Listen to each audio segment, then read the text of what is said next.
చాలా గొప్ప సినిమాకి నన్ను పిలిచి మాట్లాడమన్నందుకు నా జన్మ ధన్యంగా భావిస్తూ ఇంత గొప్ప సినిమా తీసినటువంటి నిర్మాత నారాయణ రెడ్డి గారికి, దర్శకుడు ఏటా గారికి, టెక్నీషియన్స్కి, మొత్తం అందరికీ, ముఖ్యంగా పాత్రికేయ మిత్రులకు, హే తమ్ముళ్ళరా మీరు మెయిన్ సక్సెస్ చేయాలి, శబాష్ మీకు.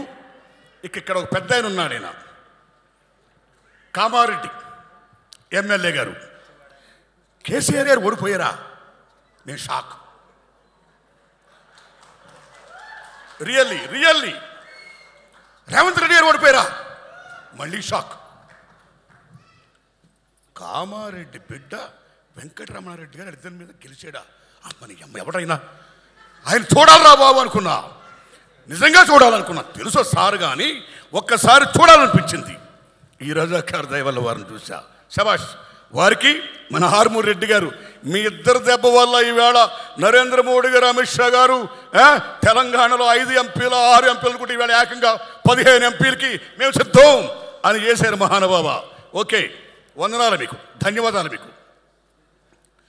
మిత్రులారా, ఫస్ట్ ఒక పాప ఎవరో సర్దార్ వల్లభాయ్ పటేల్ జిందాబాద్ ఉంది. శబాష్. అమ్మ ఎవరు? వై? బికాస్ భారతదేశంలో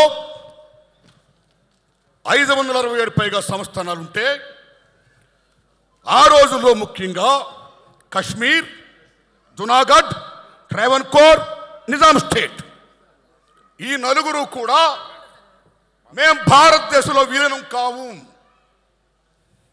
Junagadh and Nizam state we want to join in Pakistan.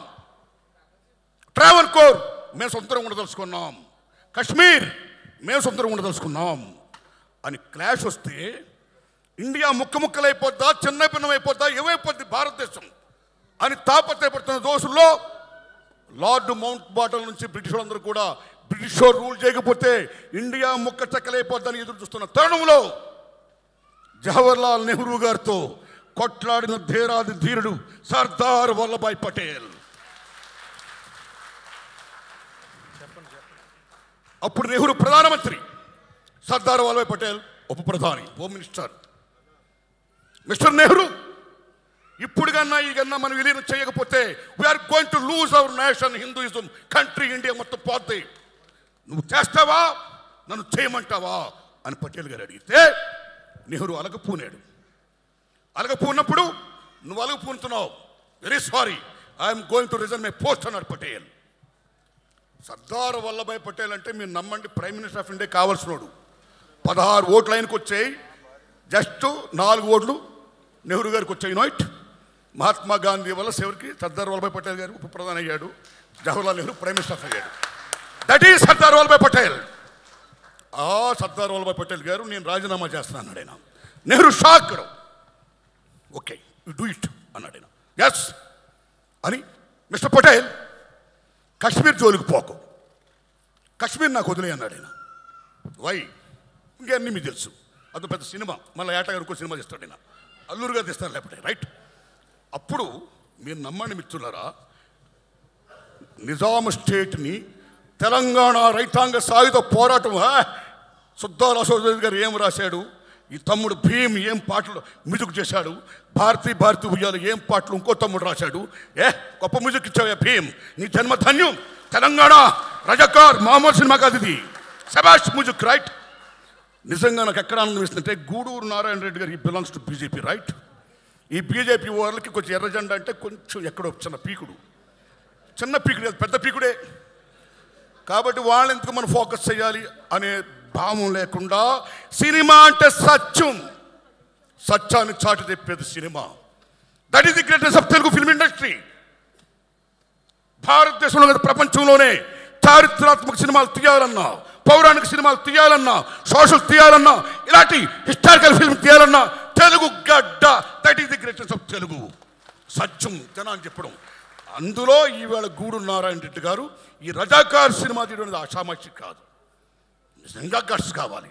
Alluri గారు అన్నట్టు, ఆ సొమ్మ అన్నట్టు నిజంగా గట్స్ కావాలి. వై గట్స్ ఎందుకు కావాలంటే, స్వతంత్రం వచ్చినాడైనా మీరు నమ్మండి, తెలంగాణ సెప్టెంబర్ 17ని విలీనం చేద్దామా, విమోచనం చేద్దామా, దినోత్సవాలు ఐక్యం చేద్దామని తాపత్రయపడుతున్న రోజుల్లో ఇవాళ బీజేపీ వాళ్ళు బ్రహ్మాండంగా ఏదో వాళ్ళు రూల్ చేస్తున్నారండి.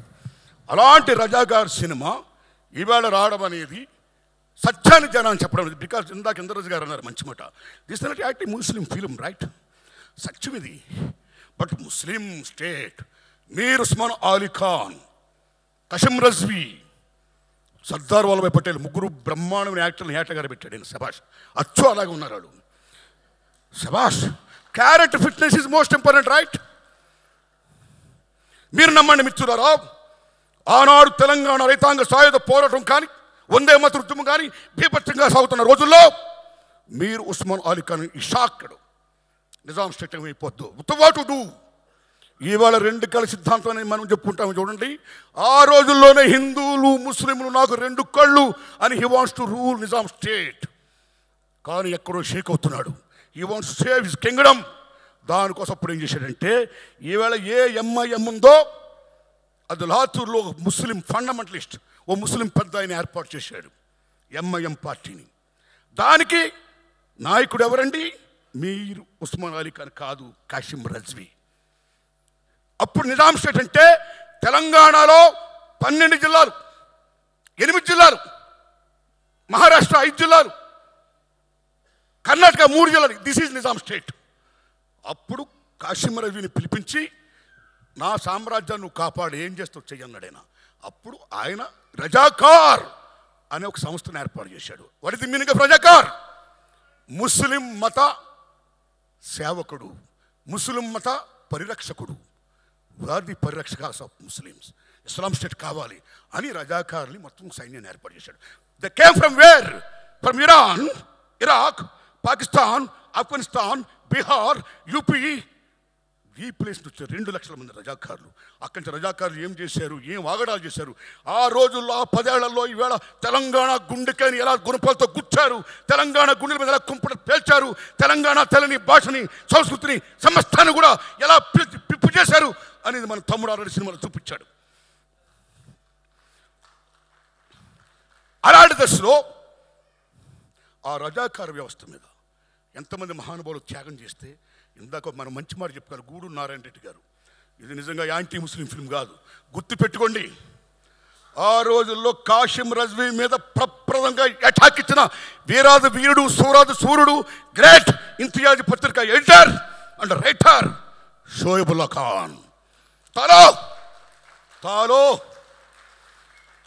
షోయబుల్లా ఖాన్, మిషన్ నిజాం మీర్ ఉస్మాన్ అలీ ఖాన్. హిందువులు ముస్లిం 2 కళ్ళు అంటావు, ఏది?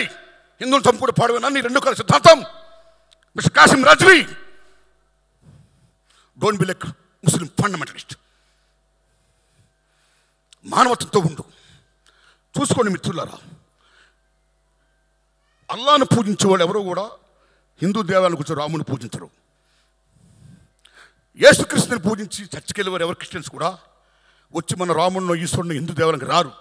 కానీ మన హిందువులు మాత్రం మన దేవుళ్ళు పూజించడమే కాదు, కనపడ్డ అల్లాకి వెళ్తారు దండం పెడతాం, దర్గాకి వెళ్తాం దండం పెడతాం, చర్చికి వెళ్తాం దండం పెడతాం, బుద్ధిస్ట్కి దండం పెడతాం.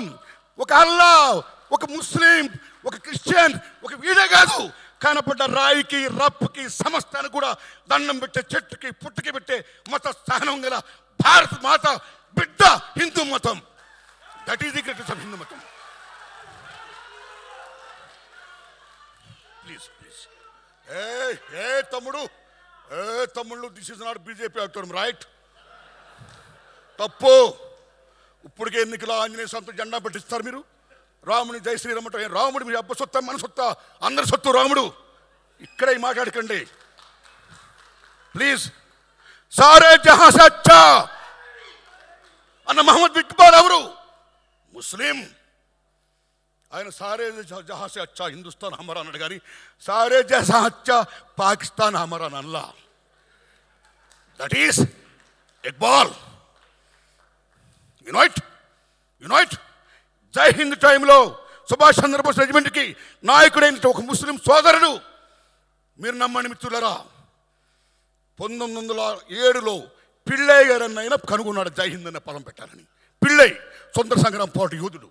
1940లో బోస్ రెజిమెంట్ అని పేరు పెడితే బాగుంటుందని చెప్పిన, జై హింద్ అంటే బాగుంటుందని చెప్పిన మహానుభావుడు ముస్లిం సోదరుడు. ఆయన జై హింద్ అనమాట, కానీ జై పాకిస్తాన్ అని మళ్ళా. అరే భాయ్, వాట్ షోయబ్ ఉల్లా ఖాన్. మీరు నమ్ముతారా? తెలంగాణ సాయుధ పోవడానికి 3 మూర్తులు డిసిషన్ తీసుకున్నారు యుద్ధం చేద్దామని. ఆ 3 మూర్తులు ఎవరో తెలుసా? రావి నారాయణ రెడ్డి, ఆటో Ramachandra Reddy, third one is Makhdoom Mohiuddin. That is Muslims, Hindu Muslim బాయ్ బాయ్. దిస్ ఫిల్మ్ బిలాంగ్స్ టు చరిత్ర. రజాకారులు మామూలు దుర్మార్గం చేయాల, బతుకమ్మలను ఆడించారు వ్యవస్థలను చేసి. ఆడించిన మీద పరమ దుర్మార్గంగా ఎక్కడ హిందూ దేవాలయాలు కనపడితే ముక్కలు చేసుకుంటూ పోయారు. నిజాం స్టేట్ కన్నా ఎగ్నిస్ట్కి వెళితే 4 కోశత్తలు చంపేశారు. చివరికి మీ ఆయనలు ఎక్కడ, మీ అన్నలు ఎక్కడ, మీ బాబులు ఎక్కడని చెప్పి పాలిస్తున్న బాలింతను కూడా వదలకుండా ఆ బాలింతల పాలు తీసుకుని కక్కించి పిండించి కాఫీ చేసుకుని తాగి బేబత్సాలు చేసి వెళ్ళారు రజాకారులు. దుర్మార్గం దుర్మార్గం దుర్మార్గం. ఆ దుర్మార్గం అనేది చరిత్రకి జనాలు చెప్పడం గట్స్ కావాలి. కాబట్టి ఆ గట్స్ చెప్పిన గూడూరు నారాయణ రెడ్డి గారికి నేను సెల్యూట్ చేస్తున్నాను. బికాస్ ఎవడైనా మతాన్ని పూజించుకోవచ్చండి, but don't be like fundamentalist. మత పిచ్చోని మనం కావద్దు. We are secularist, we are Indians. Bharat మాతకి జై, రైట్? సో ఆ దశలో ఎంత గొప్ప సినిమా తీసినందుకు, ఇది మామూలు విషయంగా ఈ సినిమా రజాకార్ హోల్ హార్టెడ్లీ ఈ సినిమాని మొత్తం చూపించండి సార్. ఏ మతంలో ఉన్నా సరే ఫండమెంటలిజం ఉండకూడదు, అందరినీ సాధారణంగా మనం పూజించుకోవాలి. అల్లా ఏం చెప్పాడు? బేబత్సాలు చేయమన్నాడా? ఆదుకోమన్నాడు. రాముడు ఏం చెప్పాడు? చంపమన్నాడా? ఆదుకోమన్నాడు.